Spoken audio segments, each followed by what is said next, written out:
মানবিক করিডোরের নামে কোন করিডোরের ব্যবস্থা করা যাবে না।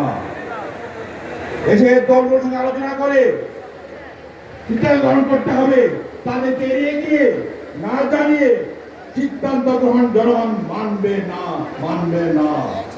আমরা দাবি করেছি শাপলা চত্বরে গণহত্যার বিচার করতে হবে। আমরা দাবি করেছি 2 আগস্টের গণহত্যার বিচার করতে হবে।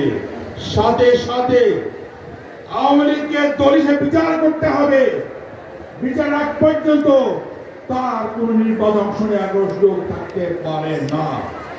তাই সঙ্গে ভাইয়ের আমার, এটা আমাদের প্রথম ঘোষণা করেছি।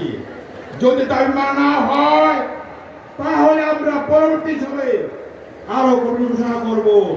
আপনাদের বিরুদ্ধে আমাদেরকে নামের ব্যবস্থা করবেন না।